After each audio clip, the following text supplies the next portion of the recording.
नमस्कार दोस्तों, स्वागत करते हैं आपका एक बार अपने यूट्यूब चैनल में। तो गाइस, कैसे हो आप सब लोग? उम्मीद करता हूँ बेहतर होंगे। तो गाइस, आपका पता है कि टीजीटी आर्ट्स में जो है आपका नया सब्जेक्ट जोड़ा गया है, जिसमें सोशोलॉजी आपका जो है एक सब्जेक्ट जो है नया जोड़ा गया है। तो उसकी इंपॉर्टेंट क्वेश्चन आपके लिए लेके आए हैं। तो प्लीज़ वीडियो को लाइक करते हुए चलिएगा और चैनल को सब्सक्राइब करते हुए चलिएगा, ठीक है। अगर आपको इसकी पीडीएफ चाहिए तो पीडीएफ आपको टेलीग्राम चैनल पर मिल जाएगी, जिसका लिंक आपको जो है डिस्क्रिप्शन बॉक्स में दे दिया जाएगा। अगर आपको लिंक नहीं दिया जाएगा तो आप जो है वहाँ पे सर्च कर सकते हैं टेलीग्राम चैनल को HPG की स्टडी 7 के नाम से। तो सेम लोगो चैनल आपको मिल जाएगा, ठीक है। तो वहाँ पे आपको पीडीएफ दे दी जाएगी। तो आज हम डिस्कस करेंगे सोशोलॉजी के इंपॉर्टेंट क्वेश्चन। तो ये इंग्लिश में रहेगा। तो अगर आपको हिंदी में चाहिए होगा तो मेरे को अगले वीडियो में जो कमेंट सेक्शन में बता दिया जाएगा कि आपको किस टाइप का कंटेंट आपको चाहिए, ठीक है। बाकी इजी क्वेश्चन है, बेसिक क्वेश्चन है, सारे हम डिस्कस करेंगे। तो जो पहली बार इस वीडियो को देखेगा प्लीज़ वीडियो को लाइक करते हुए चलिएगा, ठीक है। तो पहला क्वेश्चन है, who coined the term of sociology, यानी कि जो सोशोलॉजी टर्म जो किसने दिए थे, यानी कि हर्बर्ट स्पेंसर ने, या ऑगस्ट कॉमेटे ने, या इमाइल दुर्किम ने, या कार्ल मार्क्स ने। तो ऑप्शन नंबर बी सही आंसर इसका हो जाएगा, ऑगस्ट कॉम्टे, ठीक है। याद रखेंगे, सोशोलॉजी शब्द किसने दिया था? ऑगस्ट कॉम्टे ने दिया था। क्वेश्चन नंबर नेक्स्ट है हमारे पास, when did the term of sociology coined. तो जो सोशोलॉजी शब्द जो कब दिया गया था, तो किस सन में दिया गया था? याद रखेंगे, इसका राइट आंसर हो जाएगा 1839, 1835, या 1732, या 1650। तो इसका राइट आंसर हमारे पास क्या हो जाएगा? तो ऑप्शन नंबर ए यानी कि 1839 इसका राइट आंसर हो जाएगा। The term socius derived from which language. तो जो सोशियस टर्म है, शब्द है, वो किस भाषा का शब्द है? यानी कि जर्मन का है, ग्रीक का है, रोमन का है, या लैटिन का है। तो 3 का राइट आंसर क्या होगा? तो ऑप्शन नंबर बी यानी कि लैटिन इसका सही आंसर हो जाएगा। नेक्स्ट क्वेश्चन गाइस हमारे पास, which are the word composing the term of sociology. यानी कि जो है आपको बताना है कि वर्ड कंपोज किसके लिए किया जाता है ये। तो इसका मीनिंग बताना आपको, सोसाइटी और एंड कम्युनिटी के लिए, सोशियस एंड लोगस, या सोसाइटी एंड साइंस, या सोशियस एंड साइंस। तो 4 का राइट आंसर हमारे पास ऑप्शन नंबर सी हो जाएगा इसका, यानी कि सोशियस एंड लोगस इसका बिल्कुल सही आंसर हो जाएगा। क्वेश्चन नंबर 5 है, who is called the founding father of sociology. यानी कि जो सोशोलॉजी का फादर है, फाउंडिंग, वो कौन है? तो 5 का राइट आंसर हमारे पास हो जाएगा ऑप्शन नंबर ए, यानी कि ऑगस्ट कॉम्टे इसका राइट आंसर हो जाएगा, ठीक है। नेक्स्ट क्वेश्चन हमारे पास, August Comte was a dash sociologist. तो कौन से कहाँ के थे ये? फ्रेंच के थे, अमेरिकन थे, ये ब्रिटिश थे, ये जर्मन थे। तो 6 का राइट आंसर हमारे पास ऑप्शन नंबर ए हो जाएगा, यानी कि ऑगस्ट कॉम्टे कहाँ के थे? फ्रेंच के थे। ऑप्शन नंबर ए इसका सही आंसर हो जाएगा। क्वेश्चन नंबर 7 आ गया हमारे पास, when did Comte was born. तो कॉम्टे जो का बॉर्न जो कब हुआ था? तो बिल्कुल बेसिक से क्वेश्चन लेके आए हैं, बिल्कुल जल्द से लेके तो हम एडवांस तक जाएंगे। अगर आपका वीडियो पे अच्छा रिस्पॉन्स रहा तो 7 का इसका राइट आंसर हो जाएगा, 1798 में जो इनका बॉर्न हुआ था।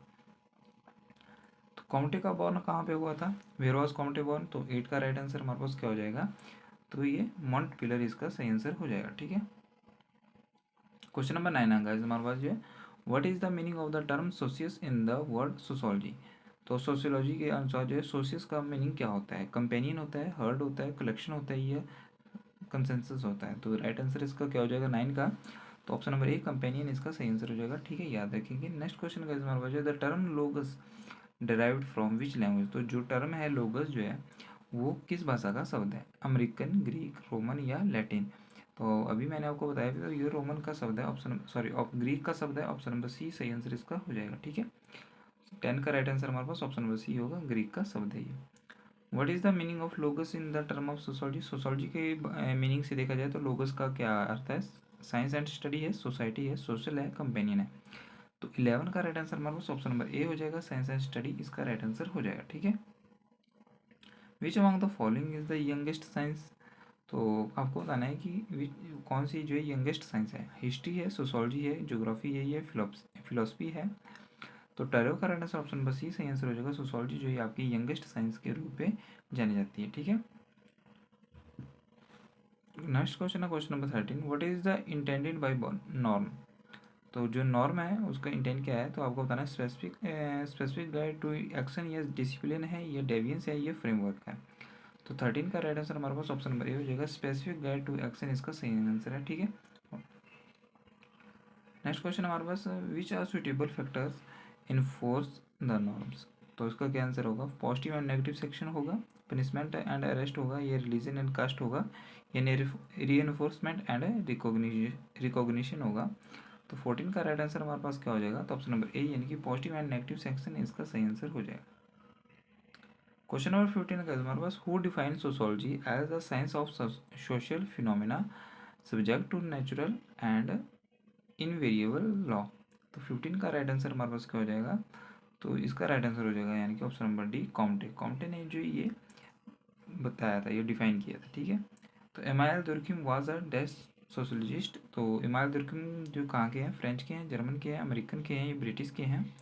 तो 16 का राइट आंसर हमारे पास ऑप्शन नंबर ए हो जाएगा, फ्रेंच इसका सही आंसर हो जाएगा। इमानुएल दुर्खिम जो काम के हैं ये आपके फ्रेंच से हैं, ठीक है।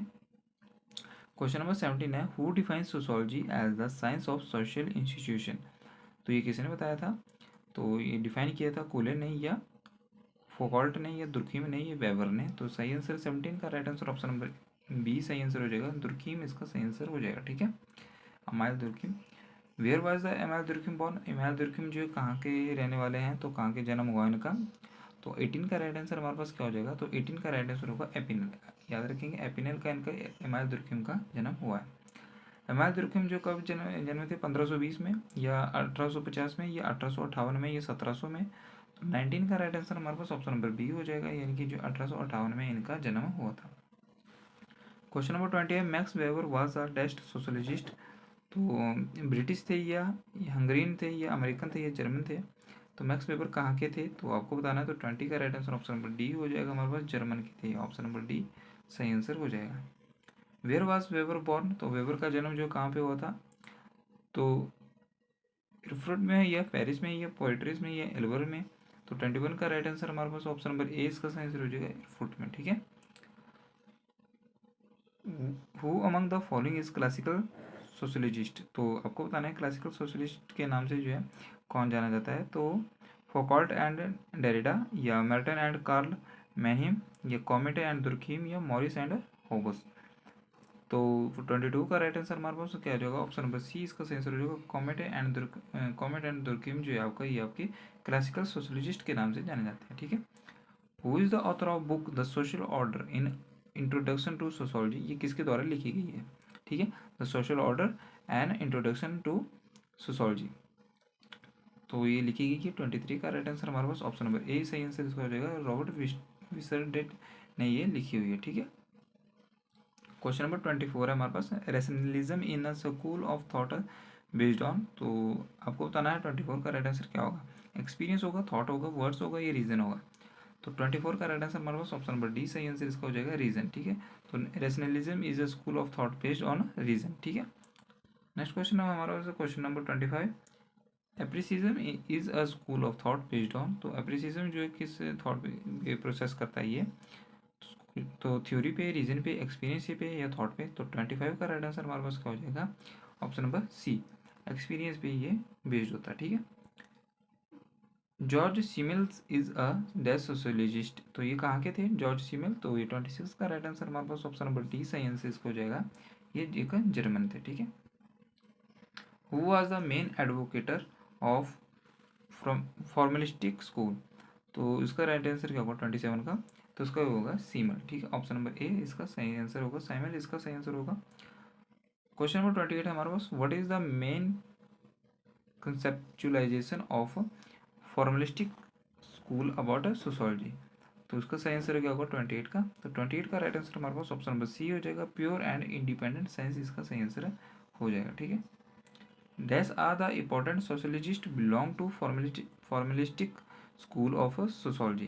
तो 29 का राइट आंसर हमारे पास क्या हो जाएगा, तो ऑप्शन नंबर ए यानी कि अल्फ्रेड वर्गडेट एंड लियोपोल वनविस इसका सही आंसर हो जाएगा, ठीक है, लियोपोल वनवाइस इसका सही आंसर हो जाएगा। ये हमारे पास इंपॉर्टेंट सोशलिस्ट हैं जो फॉर्मलिस्टिक स्कूल ऑफ सोशोलॉजी से ये आपको ये प्रेरित करते हैं, ठीक है।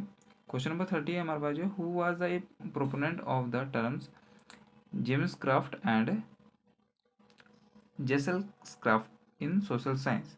तो आपको बताना है 30 नंबर ऑफ क्वेश्चन का राइट आंसर क्या होगा, तो ऑप्शन नंबर बी यानी कि टोनाइस इसका सही आंसर हो जाएगा, ठीक है।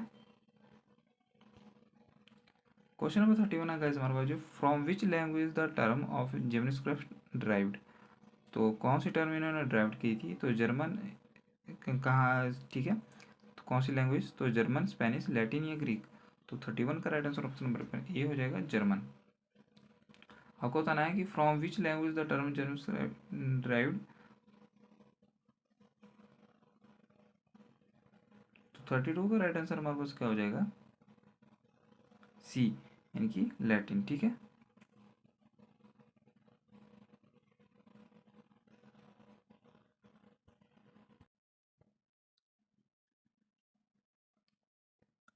नेक्स्ट क्वेश्चन गाइस हमारे पास जो है आपको बताना है कि what is the meaning of term जिम्स क्राफ्ट।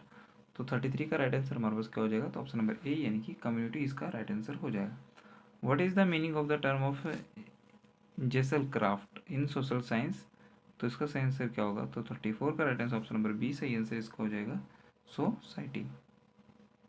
ठीक है, क्वेश्चन नंबर गाइस 35 है हमारे पास, विच, यहाँ पे थोड़ा सा ऐसा करना पड़ेगा, विच is the thought system conceptualise the society. Sociology is the combination of different branches of knowledge. तो 35 का राइट आंसर हमारे पास ऑप्शन नंबर सी सही आंसर इसका हो जाएगा सिंथेटिक स्कूल। ठीक है, नेक्स्ट क्वेश्चन हमारे पास जो है 36 नंबर क्वेश्चन है हमारे पास, which school of thought opined that sociology is a general science. तो उसका सही आंसर क्या होगा 36 का, तो 36 का ऑप्शन नंबर ए सही आंसर हो जाएगा सिंथेटिक स्कूल।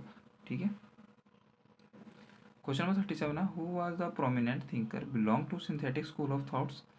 तो 37 का राइट आंसर हमारे पास ऑप्शन नंबर बी हो जाएगा इसका कार्ल मैनियम। ठीक है, क्वेश्चन नंबर 38 है गाइस हमारे पास, which is the idea analysed in sociology morphology as a branch of sociology. तो 38 का राइट आंसर हमारे पास ऑप्शन नंबर ए यानी कि सोशल स्ट्रक्चर इसका सही आंसर हो जाएगा। Which branch of sociology deals with the problem in society. तो इसका सही आंसर क्या होगा, तो 39 का right answer option number C सही आंसर इसका हो जाएगा sociology and pathology. Question number 40 हमारे पास जो है, यानी कि जो C Wright Mills was a dash sociologist. तो कहाँ के थे ये, तो 40 का right answer option number A हो जाएगा, ये एक अमेरिकन थे। ठीक है, क्वेश्चन नंबर 41 हमारे पास, who propounded the theory of sociological imagination. तो 41 का राइट आंसर हमारे पास हो जाएगा ऑप्शन नंबर ए यानी कि मिल्स। ऑप्शन नंबर इसका ए सही आंसर इसका हो जाएगा। क्वेश्चन नंबर 42 है हमारे पास, who wrote the book of the sociological imagination. तो ये किसके द्वारा लिखी गई है, तो ये लिखी गई है 42 का राइट आंसर हमारे पास ऑप्शन नंबर सी हो जाएगा, यानी कि जो राइट है मिल्स ने लिखी गई है। ठीक है, क्वेश्चन नंबर 43 हमारे पास, when did the book sociological imagination was published. तो कब पब्लिश की गई थी ये बुक, तो ऑप्शन नंबर ए यानी कि 1959 में ये पब्लिश की गई थी। क्वेश्चन नंबर नेक्स्ट हमारे पास, who author the book white collar. तो वाइट कॉलर के जो ऑथर कौन थे, लेखक कौन है वाइट कॉलर के, तो सी एच कुले हैं या चार्ल्स मॉन्टेक्स के हैं या राइट मिल्स हैं या जी एच मिड है। तो 44 का राइट आंसर हमारे पास ऑप्शन नंबर बी हो जाएगा इसका, यानी कि ये सी राइट मिल्स इसका, इनके द्वारा जो व्हाइट कॉलर जो लिखी बुक को लिखी गई है। क्वेश्चन इंपॉर्टेंट था गाइस ये। क्वेश्चन नंबर 45 हमारे पास, who wrote the book of power elite. Power elite जो बुक किसके द्वारा लिखी गई है, तो 45 का right answer option number D हो जाएगा, सेंट सीमन इसका सही आंसर हो जाएगा। क्वेश्चन नंबर नेक्स्ट हमारे पास जो है, which of the theory analyse about the concept like proposal sorry personal troubles of milieu and public issue of the social structure. तो 46 का राइट आंसर हमारे पास ऑप्शन नंबर ए हो जाएगा, यानी कि सोशियोलॉजिकल इमेजिनेशन इसका राइट आंसर हो जाएगा। नेक्स्ट क्वेश्चन का हमारे पास जो है, what is the approach that facility ability to evaluate the personal issue as the result of historical changes. तो 47 का राइट आंसर हमारे पास ऑप्शन नंबर सी सही आंसर इसका हो जाएगा, सोशियोलॉजिकल इमेजिनेशन इसका राइट आंसर हो जाएगा। नेक्स्ट क्वेश्चन ऑफ 48 का हमारे पास जो है, dash means the people of innate ability to understand and as is the things they see and regular basis. तो उसका सही आंसर होगा 48 का ऑप्शन नंबर ए यानी कि कॉमन सेंस। ठीक है गाइस, 49 क्वेश्चन हमारे पास है, who is put forward the concept primary group of social science. तो ये किसके द्वारा दिया गया था primary group of social science, तो ये जी एस मेडो द्वारा, या सी एच कुले, ये सी डब्ल्यू राइट द्वारा, या एम एन रॉय द्वारा। तो 49 का राइट आंसर हमारे पास ऑप्शन नंबर बी सही आंसर हो जाएगा इसका, सी एच कुले। आपको बताना है कि who author the book of social organization a study of large mind. तो ये किसके द्वारा लिखी गई है, तो इसका ऑथर जो है ऑप्शन नंबर ए यानी कि ए इसका होगा, सी एच कुले। तो गैस ये थे आपके 50 जो है इंपॉर्टेंट क्वेश्चन, आगे भी ऐसे क्वेश्चन हम आपके लिए लेके आए हैं। तो अगर आपको वीडियो अच्छी लगी तो वीडियो को लाइक करते हुए चलिएगा। अगर आपको जो ये हिंदी में चाहिए तो हिंदी में आपके लिए क्वेश्चन जो प्रोवाइड कर दिए जाएंगे, ठीक है। जैसे आप बोलेंगे वैसे आपको मिल जाएगा। तो अगर आपका जैसा रिस्पॉन्स होगा उस हिसाब से आपके लिए वीडियो बनाई जाएगी। तो प्लीज़ वीडियो को लाइक कर देना, चैनल को सब्सक्राइब करके अपने दोस्तों के साथ जरूर शेयर करना है। तो जय हिंद, जवाहर, धन्यवाद। यहीं पर वीडियो समाप्त करते हैं।